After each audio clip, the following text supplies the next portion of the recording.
this saying, like, get to the part that is meaningful, get to the part that matters, right? Mhm. Like, when you get to that, it's going to help guide you through the mess that you're about to adventure into. Especially if you're doing something really big and bold and new and genuinely creative in the world. Like, no one's ever been there. So how do you even know the way? This is Way of the Artist with Brandon Colby Cook and Evan Schulte, identifying your blocks and demystifying your struggles so that you can claim your own path and make your life a work of art.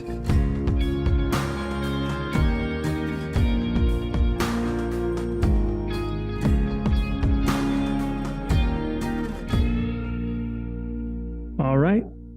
Podcast time. Welcome to Way of the Artist. This is Brandon and Evan. And we're talking about something that I think is going to be interesting, as I always do. Get to the part that has meaning. Actually, I'm going to pass this off to Evan pretty quickly because this was something that he shared. And I think it was a really good idea, but I think it relates to everything in art and everything really in life and in business as well. I'm seeing so many parallels with this. But get to the part that has meaning is such an important idea, and I can't wait to get into it. I have a lot to say. I don't really know where it's going to lead for sure, but I do have opinions. I'm going to say that. I don't know if I'm right on every one of them, but I'm hoping to have a few discoveries as well. But Evan, before I pass this off, there was something, maybe you can say it's about threading the needle. Don't waste time threading the needle. Get to the part that has meaning. I think that was it. Can you kind of elaborate on this idea? Yeah. I'll try and wrap that all up as quickly as possible. So, it was something that I say to my students, my acting students, and because it was something that my teacher shared to us, and it was, it had to do with something very specifically that we were doing in our acting classes and these exercises that we were doing. And he would say, don't waste time threading the needle,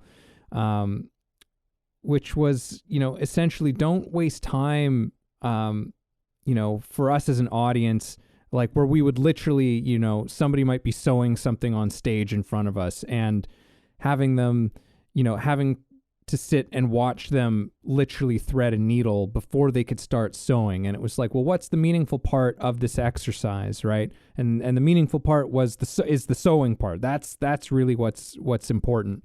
So get to it. Make sure that you can just get to it, once you start doing this exercise in front of all of us, right? But there's, as you were alluding to, I think that there was this part, get to the part that has meaning. Don't waste time threading the needle. Like get to the thing, and and actually it's funny that we ended up calling this episode what we did, and you kind of jumped on sort of the story that I shared with you, because it was what you were sharing with me that made me think of this whole thing. You were talking about working on a script or something like that, and you can, or anything, it's like you can waste all of this time on, or you can spend, I won't say waste, but you can spend a lot of time on some trivial little detail, with whatever it is that you're working on. And it's not the part that has the real meaning. It's not the part that has the substance. It's not the thing that's the most important. And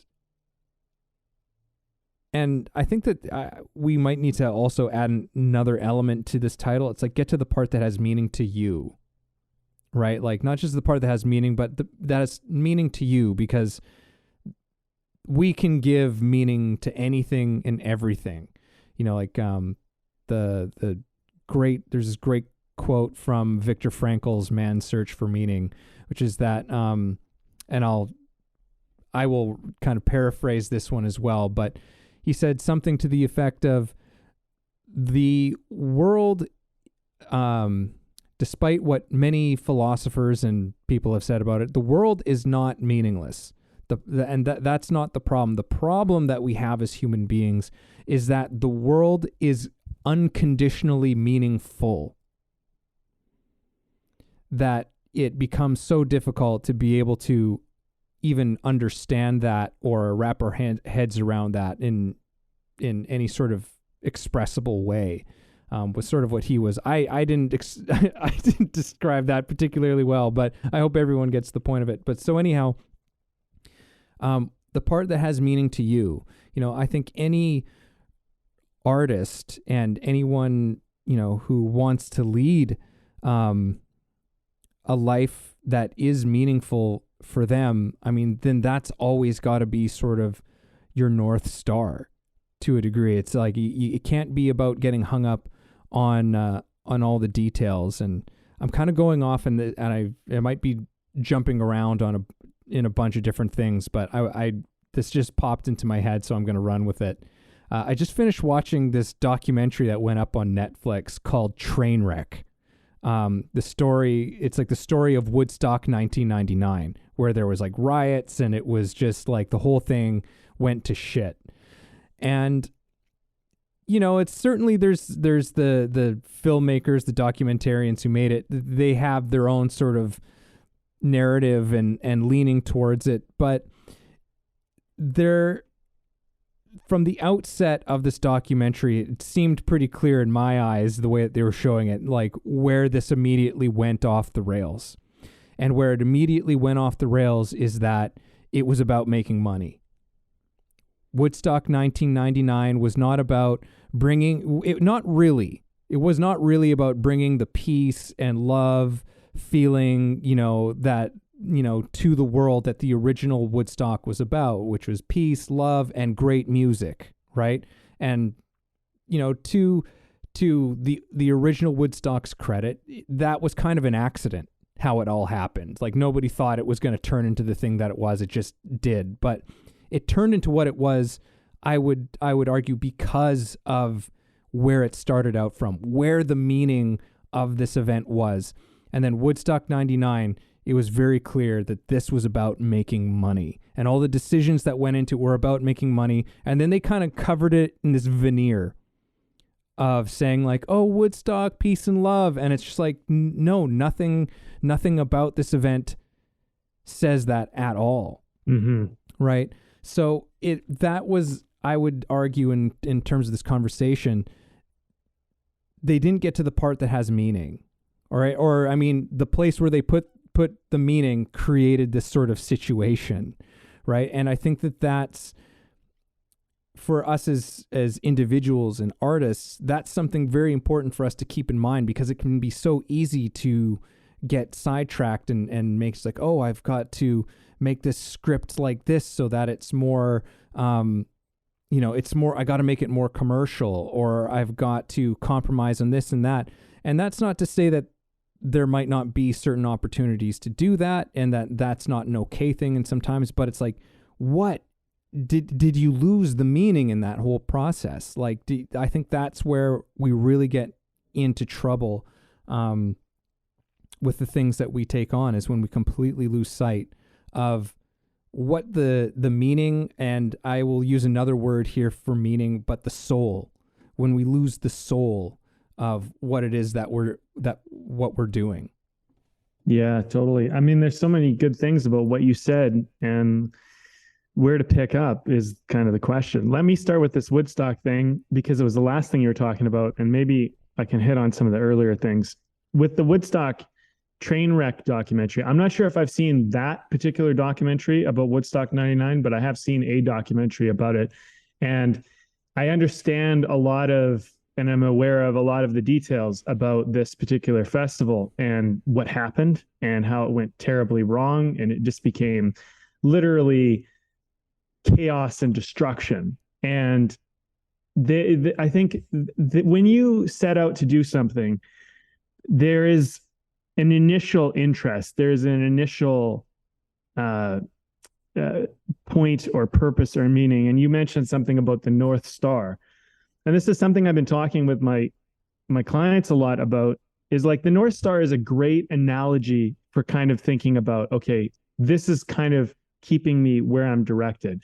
But one thing I want to kind of point out is that I think sometimes when we think of the North Star, we think of it like, I have this place I'm going, like this direction. And it's like, you got to look at your path as something where it's probably not going to be like a straight path from where you are to where you want to go. It's going to be this windy, wiggly traversal of ups and downs and lefts and rights. And sometimes you're going to be in a place where it's so dark and unclear that you can't even see where the North Star is anymore, and you don't even know where you are. And part of, that will be, do I stay where I am or do I try and move? And if I move, do I even get more lost? And you're going to go through all of that. And that's part of the artist journey. And it's part of the journey of anybody who's trying to create a vision or a dream or an artistic piece. So I think when you take on a festival, particularly a music festival with that many people and that many musicians, it could very well be that you get lost along the way. You start to lose track of, why are we doing this in the first place? I think when you come into something without a certain kind of genuine, authentic care of interest and something that you're trying to build in the world that's not just what you're trying to get, I think you will inevitably always get lost, because the journey to anything great requires you get lost at some point. I actually think that's a part of the journey. I think that's a part of the process.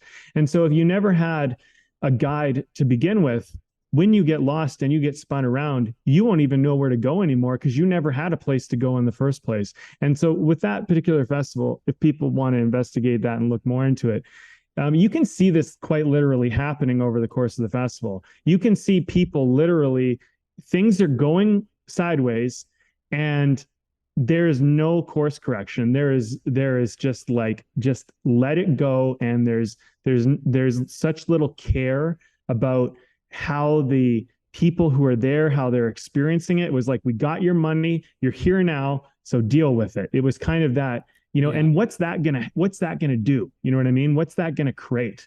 And if you watch the documentary, which it sounds like we're really marketing it, you'll see what happens. This is literally what happens. And that's a large example of what happens with your project, your artistic medium, or your business. It will basically burn down in flames. And that is ultimately what's going to happen. Right. So that in mind, I think as we're talking about this, if you can always have something to touch back onto, like, why are we doing this in the first place? What's the point? You will find that you can measure that against the obstacles or challenges that you face throughout. Yeah. Now, just to kind of bring it back a little bit more specifically, you talked about this, get to the part that matters, don't waste time threading the needle. Well, if this shirt, for example, that you got to stitch or whatever you're stitching, if that's important, because, I think you mentioned something, I'm not sure if this is on the podcast or before, but it's for your brother and your brother loaned it to you and you messed it up and you got to fix it before he gets there in an hour. And, and that's important. And then in the same time, you're dealing with somebody in the scene and maybe it's your partner and they want to break up with you.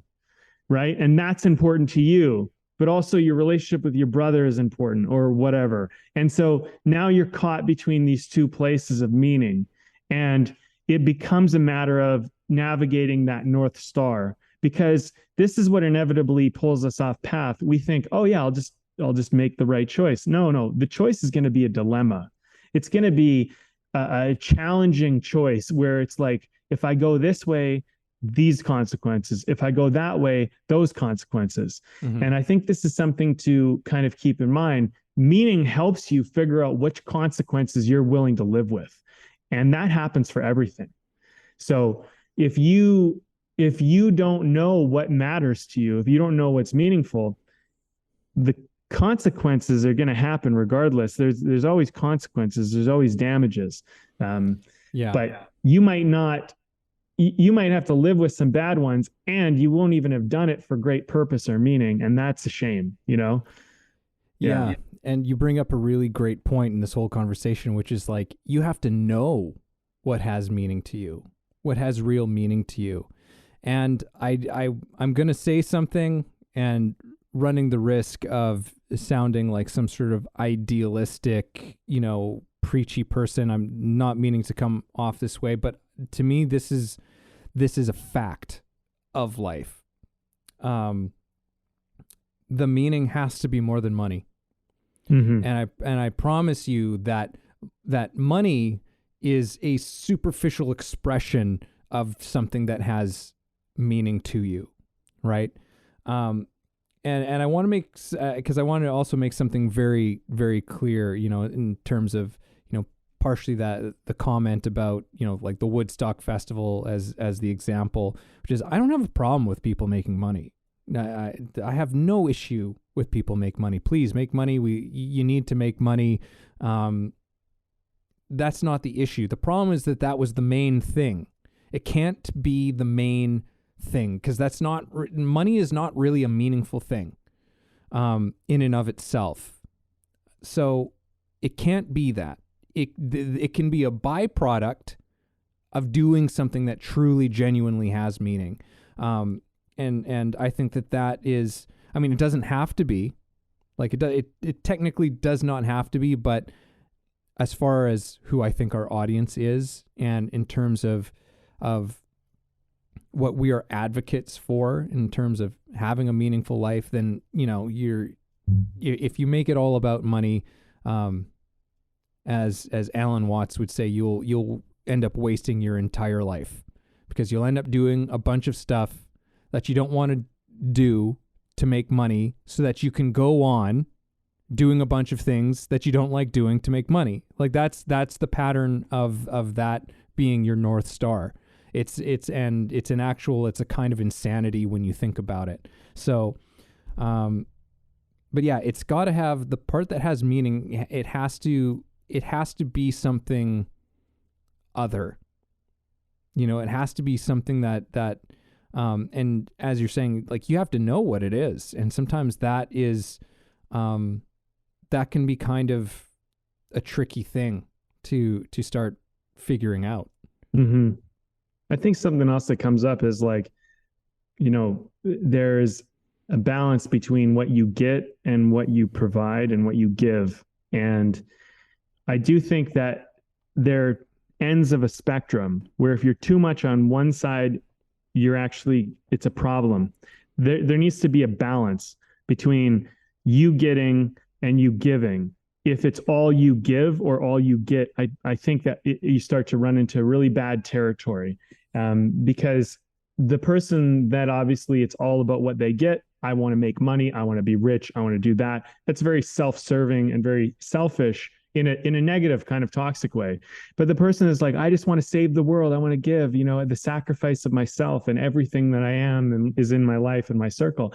Well, you render yourself useless, and you can't actually help anybody if you don't actually take care of yourself, because no one asked you. And if they are, they're not really good for you, but no one asked you to die for them. You know what I mean? You got to decide what to die for. And you got to decide that's meaningful to you. You know what I mean? And like, for example, if you go to the idea of a soldier or somebody that's fighting for something, and this is hard for some people to wrap their mind around, but there are certain things that you will gladly die for when you find enough meaning.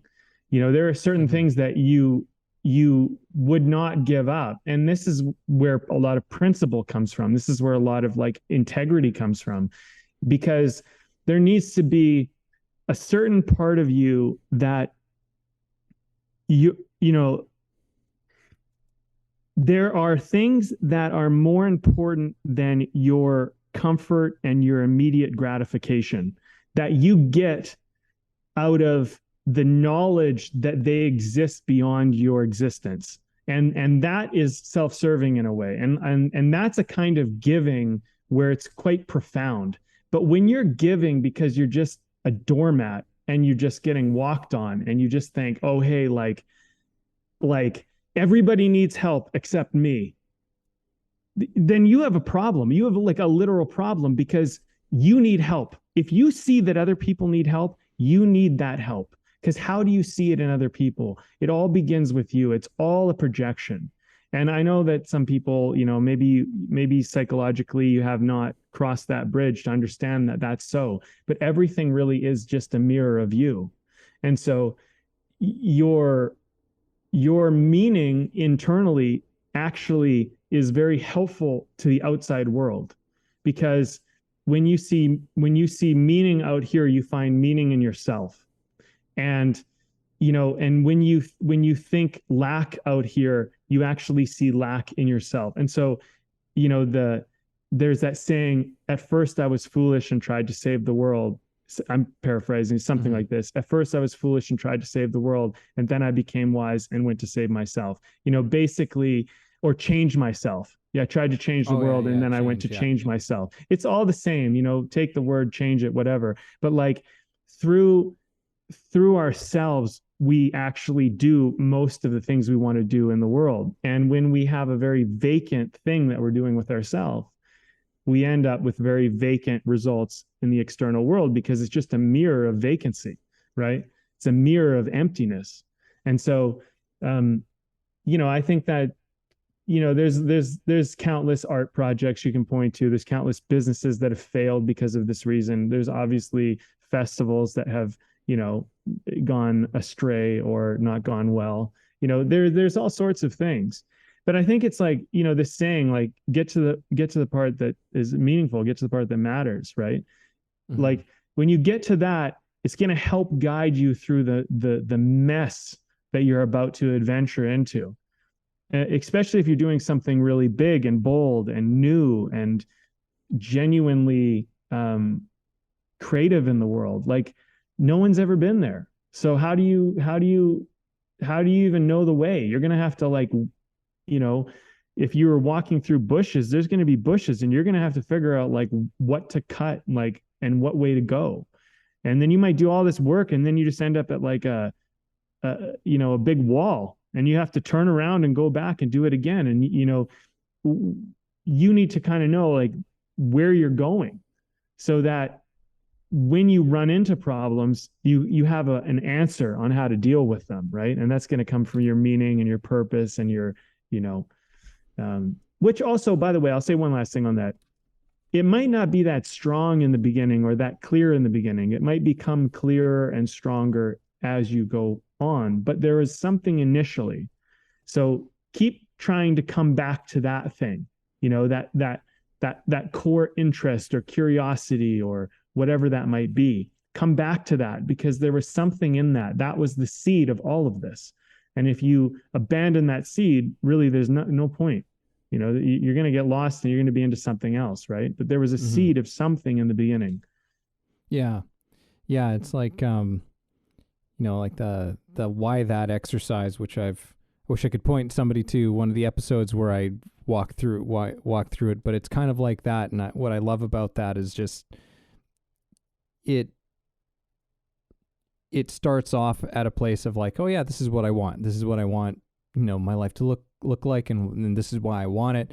And then it's just like, but then when you keep asking, okay, but why that? Why that? Why that? Why that? And you start to figure out what that whole thing is really all about. And and like just in terms of one of the things that, at a certain point with my students and with people who have studied, Meisner before, is that, like that's like discovering what has meaning to you is something that we spend we're really thorough with, right? Like, how do you even really work with yourself? How do you really understand what's truly, genuinely important to you as a human being, right? And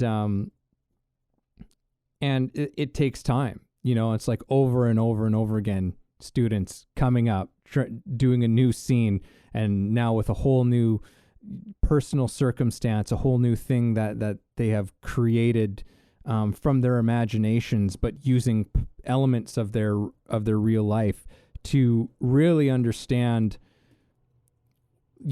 sort of what you would die for, like among many other things. But that level of sincerity and intensity to what's actually true about you, right? What would you die for? What would you give up everything for? What would make you completely just walk away from something or someone or whatever? Like, this is, it's part of the fun of acting, and a lot of artistry is you dive into these things and begin to understand, or just at least touch a small part of it. And what's interesting that I found, not only through my own experience of going through that process, but also watching many, many others go through that process, is that what genuinely has meaning for people most of the time, I would say at least 90% of the time, is it's people. It's always other people. It's like, okay, so what is this like why are you doing this? What's driving you in this scene? Oh, well, my mom, my partner, my kid, it's fascinating. It's fascinating that, like, where our meanings really actually end up coming down to. And sometimes it's a cause, right? Sometimes it's but even then, it's like, okay, but what's the cause about? The cause is about people. Right? Like, it's people who are not you, but are kind of like you, and I think that, again, this is the question of art, and and there is a way of, whether you're an artist or not, in injecting artfulness into your life. Like, these, like, art is just is not just art is not just some sort of an imitation or a copy of life. Art is something that is deeply connected to life, and life is something that is deeply connected to art. If you choose to see it that way, you will see it everywhere. I mean, shit, this is how this podcast is still going, is because it's everywhere and it's in everything, and it's accessible to us at every moment, to bring that quality to our lives. But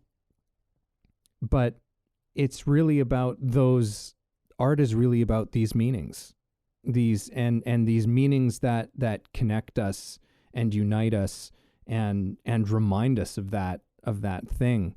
So, which is why I think art is so important, because it is one of its functions, in addition to connection, but it's one of those things that continually points to what is meaningful. Yeah, and also, I mean, I think as it points to it, it often gives people a connection to what's meaningful that maybe they didn't always notice, or maybe they felt alone in, this type of thing. There's a story, Tony Robbins shares about this, where he talks about how, like, there was a Thanksgiving dinner where they couldn't put food on the table.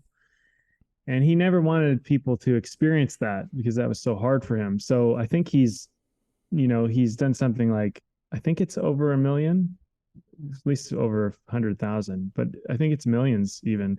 But he's put millions or hundreds of thousands of Thanksgiving dinners on people's tables who couldn't afford to have Thanksgiving dinner because of that experience that he had, And, if the guy never did anything else in his life other than that, I mean, what a great contribution, what a wonderful thing to try to do, to try to help people not have to experience that, what obviously must have been a very painful and uncomfortable moment in his life. Mm-hmm. And I think when you're finding meaning, a lot of the stuff that you will find meaningful comes from something that you experience, something that maybe only you understand, and for people who have always had a Thanksgiving dinner and they just take it for granted. They don't even notice it, right? To them, that might not be something that's really going to stand out to them. And the thing is like, that's fine, but maybe there's something else that stands out to you. And it isn't always like that either. I mean, one thing I wanted to point to was like, if you're running a business too, you know, get to the part that has meaning is also valuable on just a practical level. Like, a lot of people, they say, oh, I have this business, and it's like, what do you do? I'm like, or what do you do to like build it? It's like, well, I'm on social media, I'm on Facebook, and I'm on these groups, and I'm doing whatever. And it's like, is that like doing anything? Well, I have all these followers. Is that meaningful? Does that matter? Because like, if these followers aren't becoming leads, and they aren't being converted into sales, and they aren't becoming new clients or new customers, then it doesn't really matter, does it? You know what I mean? So let's get to the part that actually matters. Let's get to the part that's actually meaningful for what you're trying to do. Now, that's just in the context of building a business. And to build a business, part of building a business is to make money, right? It is, that's what business is, right? We're doing business, right? We're exchanging. It is to make exchange. Now, if you're not making exchange, you're not really doing business.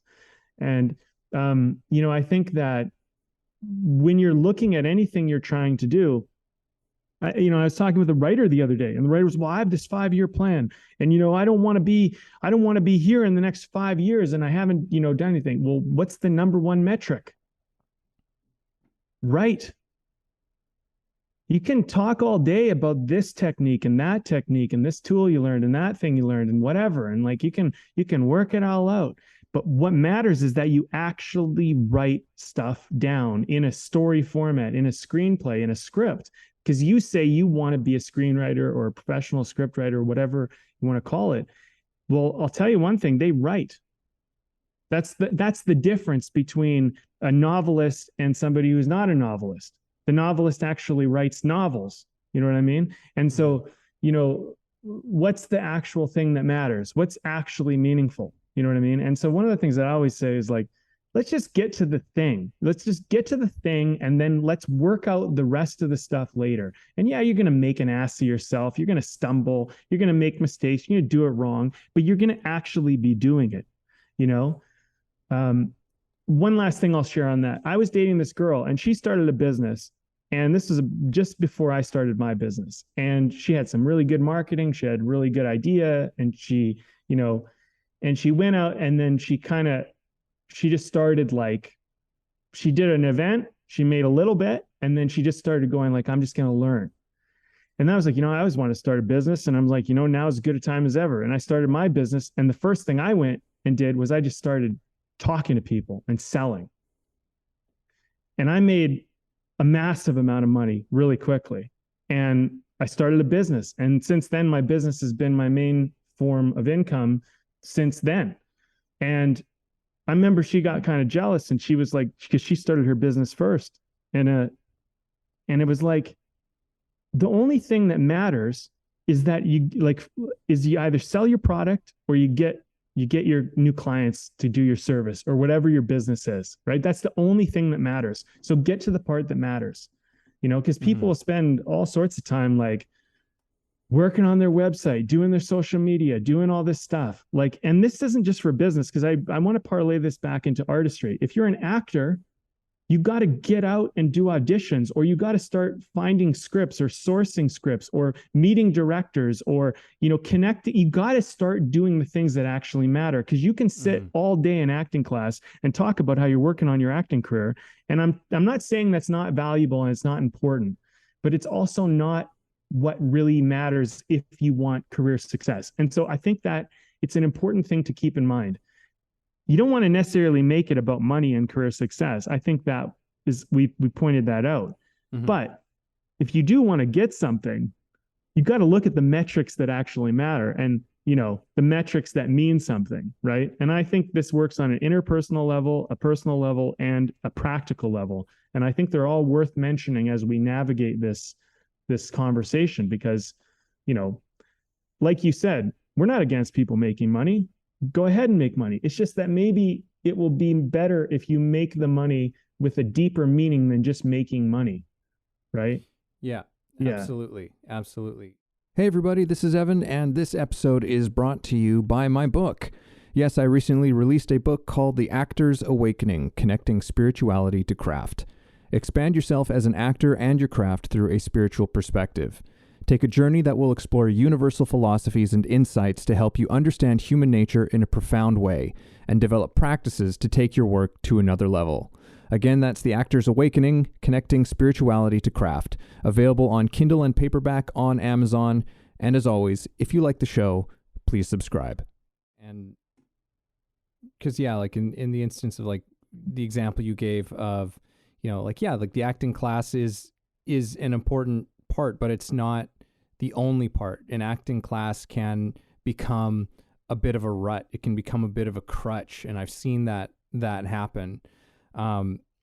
Where it's like, you know, maybe you should spend, you know, these hundreds of dollars that you're spending every month, you know, on classes, you know, that you've been doing for the last couple of years. What if you put like 6 months of that money aside and you made a film with it?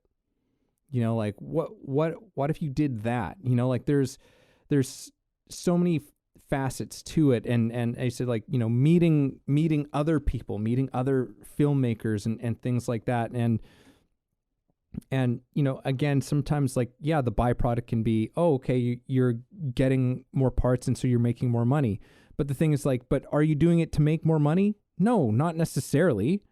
You're doing it because you get to act more.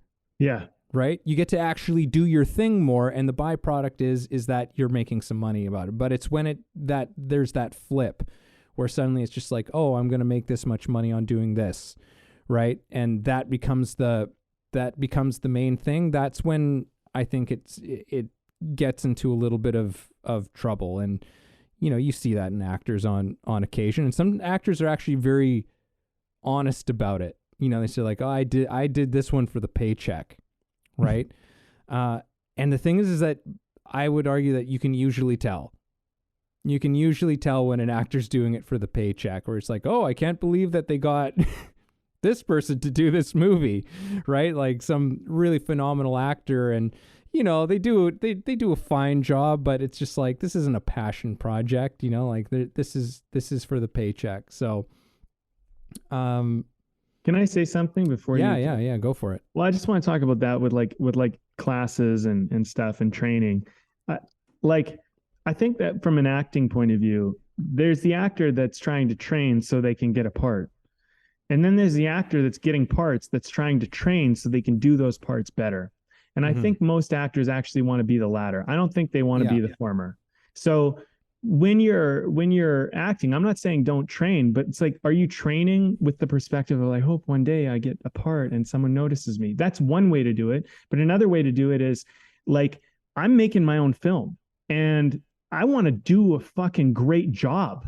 So let me find the best acting coach that I can find that's going to help train me and help me to get the most out of myself. So when I do the work that I want to do, then I'm doing it at that caliber. And, like, this is what I'm saying. It's like mindset is such an important element in all of this, right? Because, you know, and maybe this branches into it. I'll just say this, Evan, I'm going to leave it with you.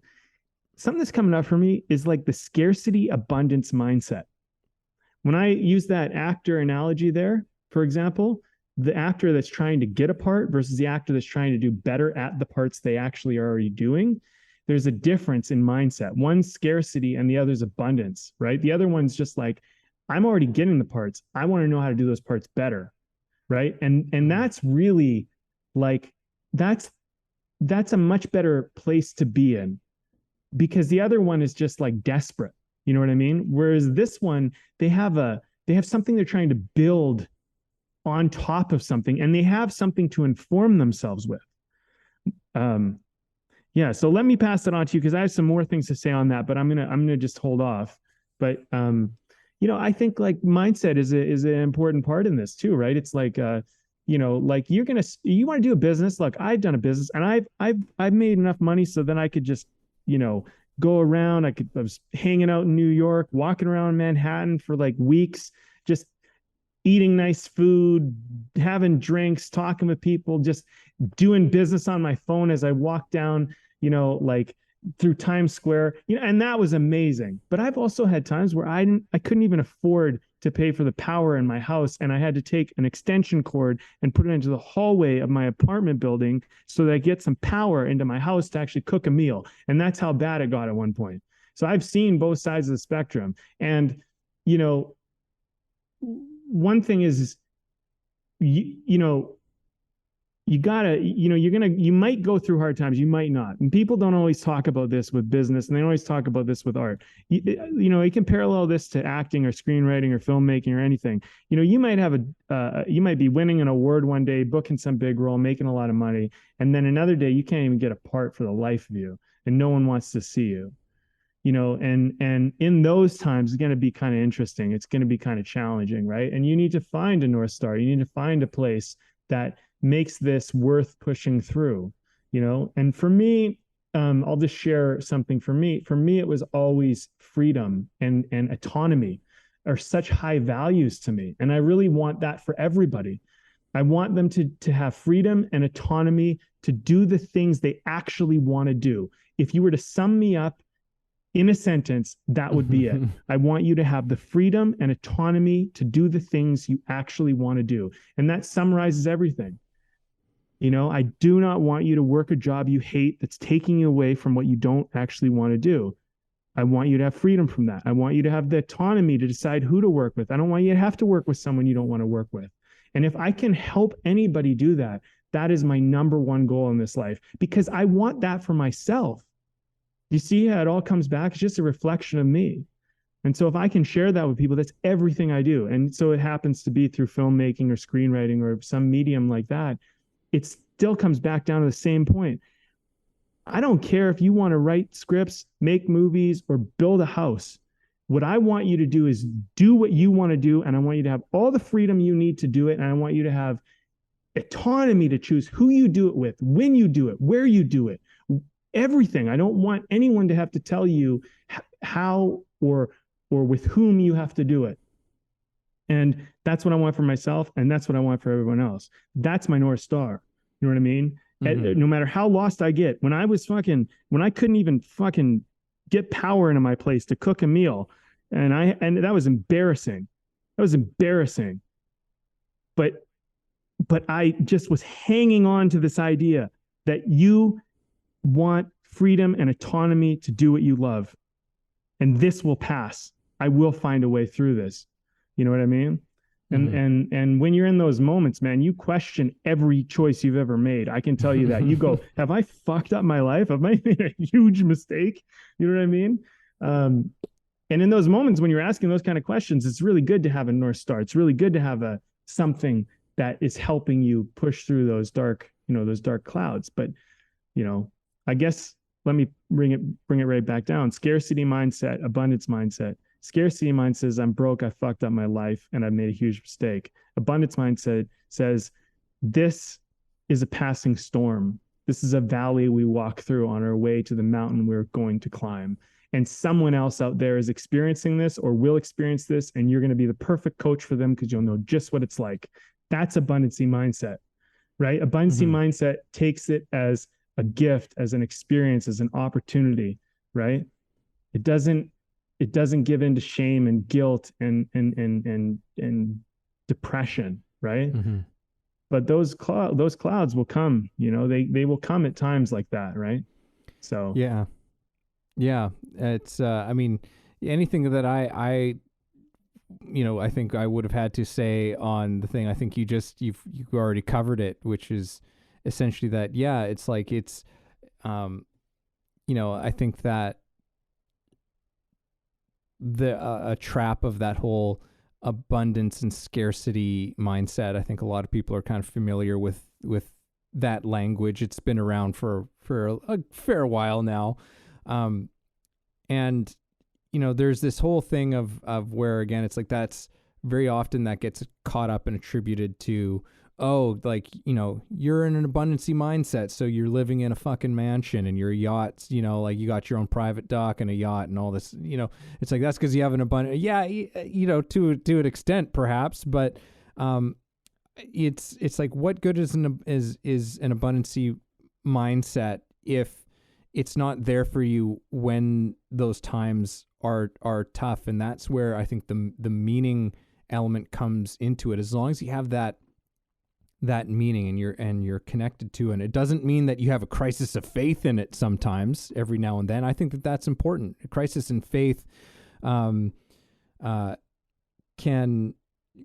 remind you, can help you go deeper into what does have meaning for you. And again, that's part of that abundance mindset. Is it's like that abundance sort of mindset also incorporates that willingness to learn, that willingness to be open to something new coming in that you didn't know before, which again is part of an artist mindset.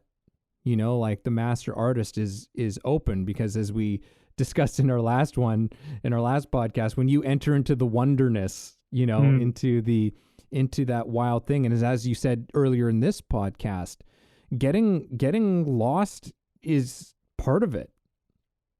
Like that's, you expect you're going to get lost, in any new sort of project, any new undertaking, that there's going to be some point where you're not totally sure where you are.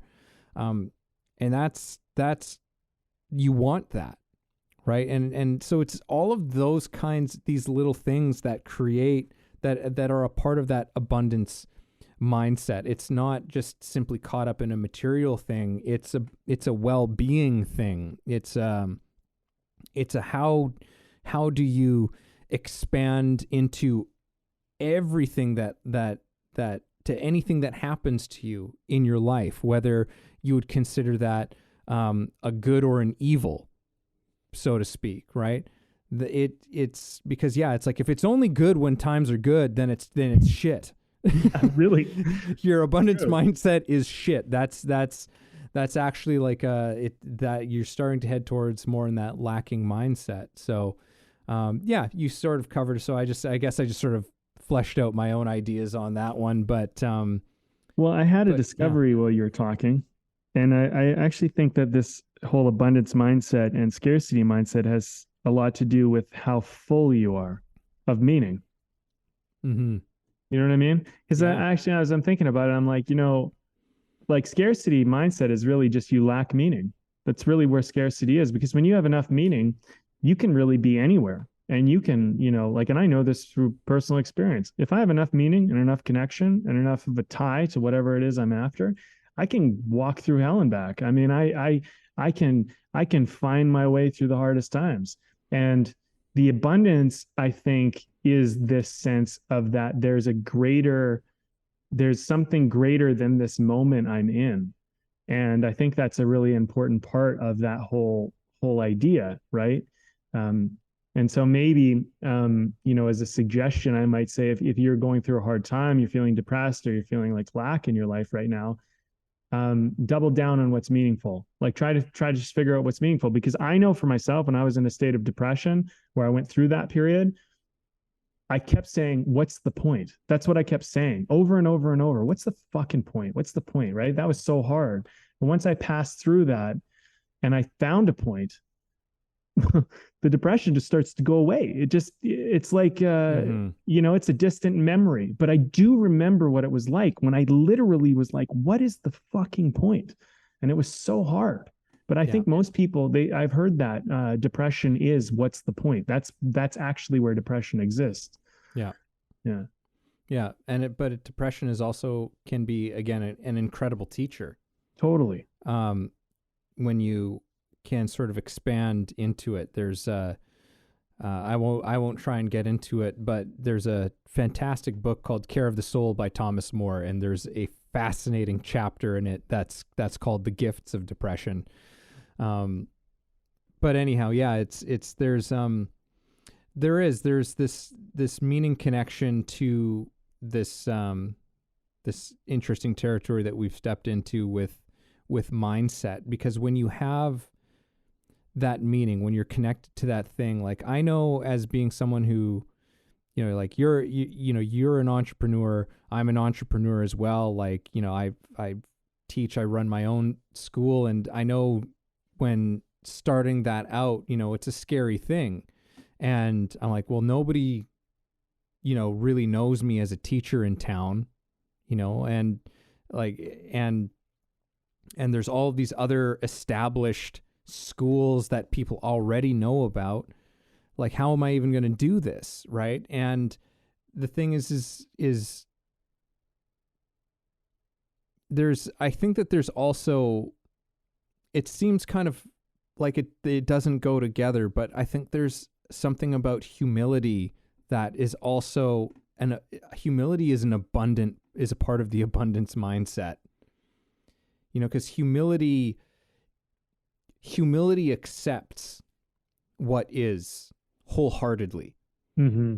Right? It accepts the moment as it is. And for myself, it was, it's moments of being like, oh, I've only got 2 people in this class, right?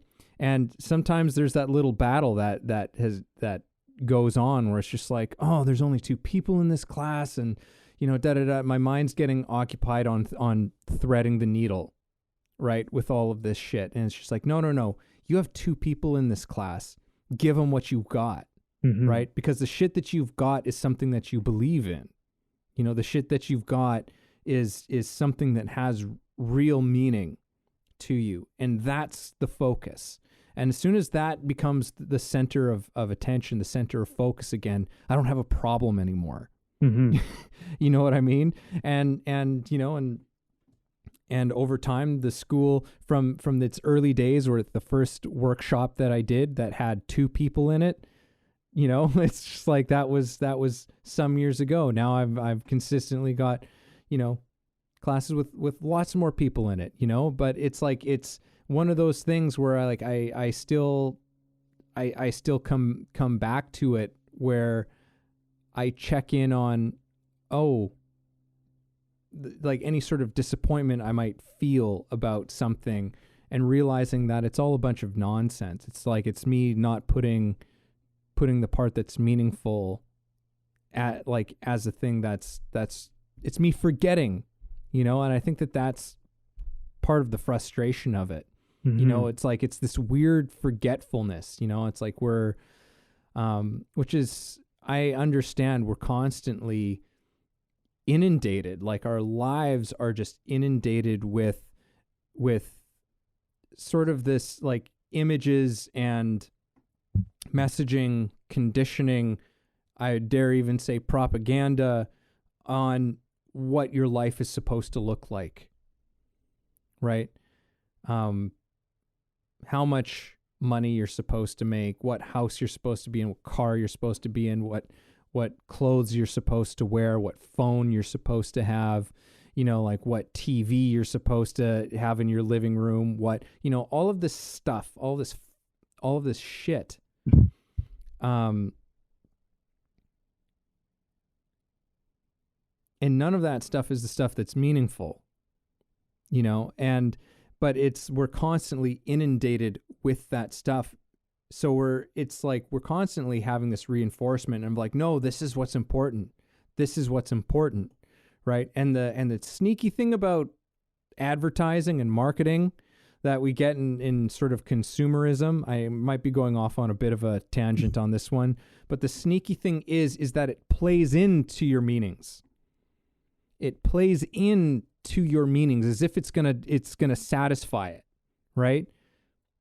Buy this car because in this car you and your family will go and make memories and spend time together and all that stuff. Because it's like what has genuine meaning to you is for many people is their families and spending time with their families. So what do? Oh, well, we sell you a fucking car, and we show you a whole commercial of this family out doing this fucking thing together, right? It's the same thing. And it's like, you can sell a TV to somebody. Oh, the family's all sitting around on the couch together. Oh, it's a smart TV. Oh, it's so great. We can pick our favorite things together. Hey, it's all great, but it's just like, it's just a TV, right? It's like, it's like a bullshit substitution for the real thing, right? It's a cardboard cutout of a meaning.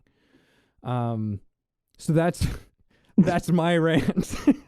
That's my rant, I guess, Brandon. I'll just leave it there. Yeah. Well, man, I mean, look, we started out. I mean, I explicitly said I had opinions. Clearly, you have some too, and that's all right. I think it's all right. To have um to have certain things where you're like, okay, like this material item is really, really important to me, and I'm really attached to it, and like, I get that, and I think if you kind of like maybe look into like why do you care about it? What do you really after? You know what I mean? Um, there is a power and a freedom that comes with detachment, and I think what you're talking about is detachment, because as you do detach from needing things in the material world to be okay, to be happy, to be satisfied, you actually not only create freedom, but you actually create um, fulfilled opportunity for yourself. So I get the inclination to implore that. At the same time, I mean, there's certain things I know, like I get caught in it. Like there's certain things that I have, like some material items, and I'm like, oh man, I really like this is really really important to me, and and it's just like, well, you know, like there's a whole relationship there, and you can get caught into it. And if it's like sentimental, then maybe it's because, oh, someone gave it to me and blah blah blah. Or if it's something that you just spent a lot of money, like what's meaningful to me is like, I worked for this. This took time and effort and energy for me to acquire and to get. Mm-hmm.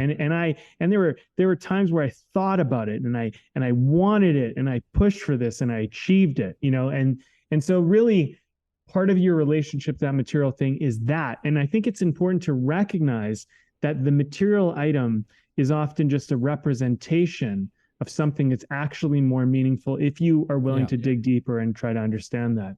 I had a weird period in my life, particularly when I was going through my depressed period, where I was very attached to my things, and I was also going through a financial hardship. But I used to think, oh, well, these things, like they're worth something. Like I don't want to just get rid of them because I might need to sell them, or I need to do something. And I had all these weird relationships to things. I was keeping things around me and going through the state, or not just state, but stage of detachment was a very challenging stage. And I don't have time to like kind of really get into what that was and what that took. But um, freeing myself of these things really actually helped me a lot, because when I was attached to these things, I had a scarcity mindset. I need these things. Like I don't even care. I don't even like the thing.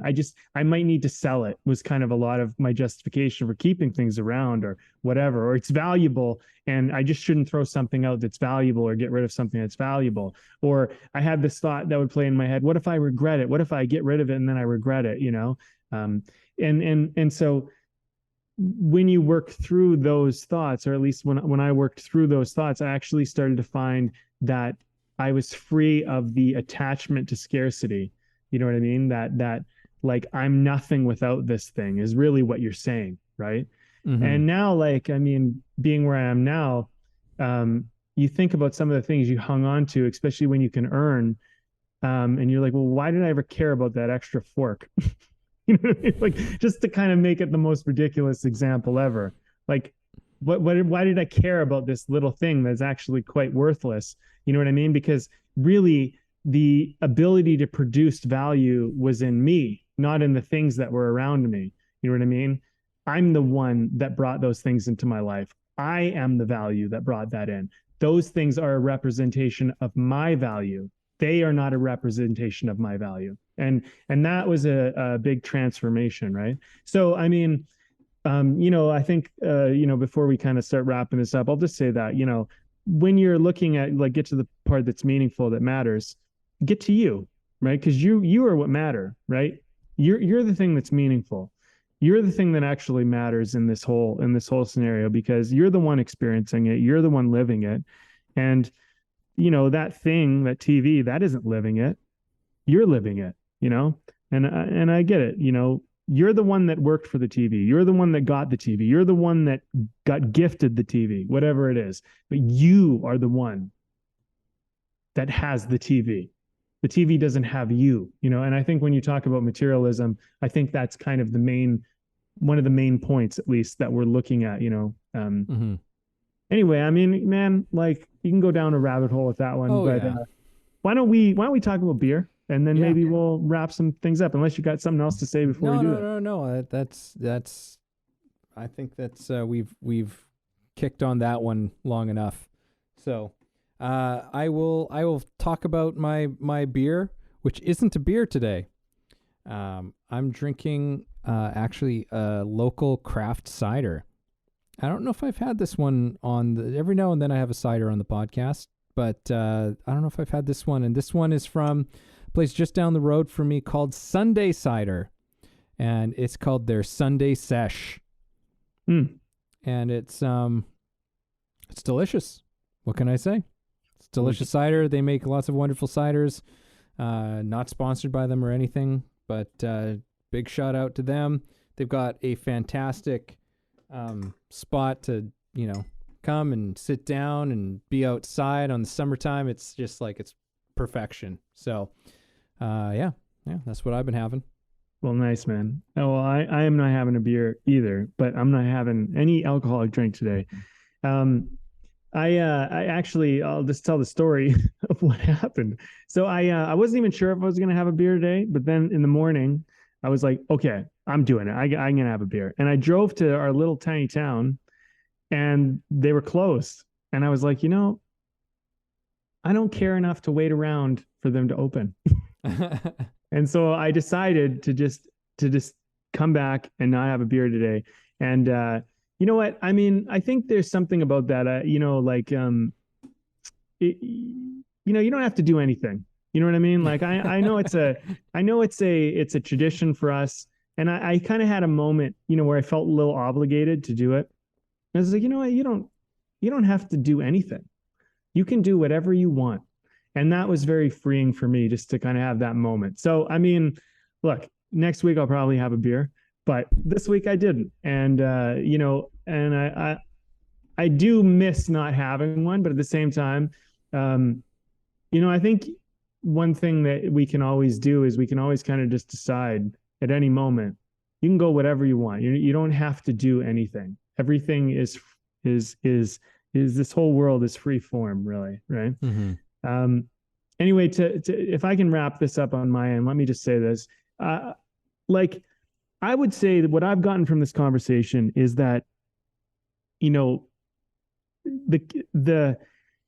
thing that gets you going in the first place, the thing that started you usually carries a lot of answers. So go back to that. That's something that I've always found really valuable. As a screenwriter, there's been many scripts that I've written that just started from a scene and I didn't really know what I was writing. I just had the scene in my mind. So I'm like, I'm going to write the scene. And then the scene was pretty good. And because that scene was interesting, I expanded upon the idea and I built a lot of the story around that scene. And so if I was kind of, deep into this story and many other scenes had been written and much more characters had been developed and whatever, what I would probably do is I would try to go back to that original scene and go like, what was interesting about that? What was fun about that? Why did you even write that scene in the first place? Because somewhere in there would probably have some answers that would help me with the rest of the story. And, I'll share this because this one sparks my mind because the thing is I recently stumbled across a scene that I had written and it was really, really good. And I forgot that I wrote it and I just put it on file and left it. But I reread it and I'm like, man, I want to make this into something.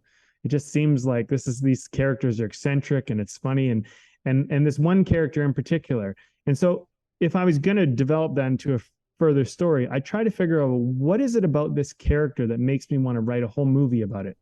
You know what I mean? I'd want to find that out because somewhere in there is probably the answer to what's actually meaningful for me.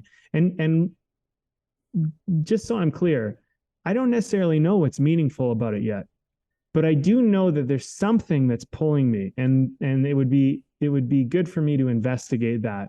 And I think whenever you're going and doing something, you might not know, well, why am I doing this? Why does this matter? But try to figure out something that kind of got you going and investigate that because in there, the answer exists. You haven't found it yet, but I think it will help you wherever you are on your journey. Yeah. Yeah. Kind of like go back to the seed. What was Mhm. the initial seed of the thing that got the whole thing started? And it often contains the answer. Yeah, this has been a cool little conversation. I don't necessarily know what I have to say to close this one off on my end, but something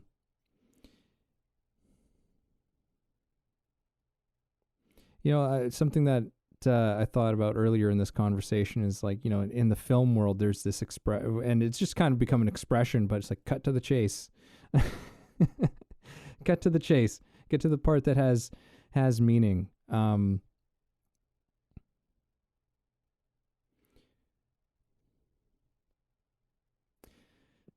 Yeah, well, I mean, can I Yeah. can I add something? Like carry Yeah, that sure, idea. go for That's it. interesting because cut to the chase. I mean, um, cut to the actual, like if it's an action movie or something, it's like cut to the point that's actually exciting and interesting. Like let's get to the stuff that actually is compelling to watch and is, whatever. And I think like you can get bogged down by some BS details. And then why don't you just get to the thing you actually want to do? Why don't you just get to that? Why don't you just get to the thing that we want to watch, that we want to read, that we want to experience? Why don't you just get to that?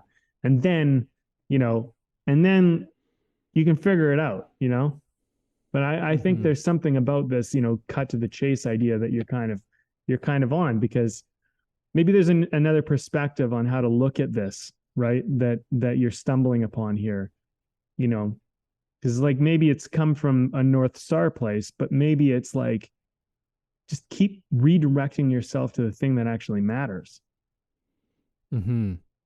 Yeah. Yeah, I think that's really ultimately, and I think that it's something that we have to be very vigilant about. Maybe that's what I'll leave this one off, is that, yeah, like I do think it's something we have to be very, we almost have to practice it. We have to remind ourselves of it constantly because of how easy it is to lose that frame of reference. There are so many things that we're influenced by, especially today, that just make us kind of lose our way. And so just, yeah, keep coming back to that thing. Keep coming back to that initial point. What brought you to do this thing in the first place? Right? What was the first thing that inspired you, excited you, that lit you up, that did something to you that was kind of out of your control? I mean, that's really the only way that I know how to describe that feeling. And when you know that there's something there, is there's this feeling, there's this thing that it does to you that is out of your control, and come back to that thing. Keep coming back to that thing that you said, like, oh shit, right. Like it's just, like I love this one show called Chef's Table. And one of the fascinating things about anyone who's watched an episode of Chef's Table can probably understands this, but almost every single time it's like you have these incredible chefs who at the beginning of their careers, they went off and they studied at some great culinary school, usually in France, and they come back to their hometown, their home country, whatever it is, and they try and make French food. And it's just like, it's not working, it's not succeeding, they're not happy. And it ends up so often them coming back to them making the food that they grew up with, or them coming back to their own roots and doing something interesting with something that they ate their entire lives or something like that, so it's come back to that thing. There's joy, and there is meaning, and that's usually that North Star. So yeah, just keep reminding yourself of that thing. Write it up somewhere where you can see it, or have some way in which you are keeping the part that's meaningful, the thing that's actually the way. Find a way to actually act on the thing that is meaningful, and that it's always the thing that you're acting upon.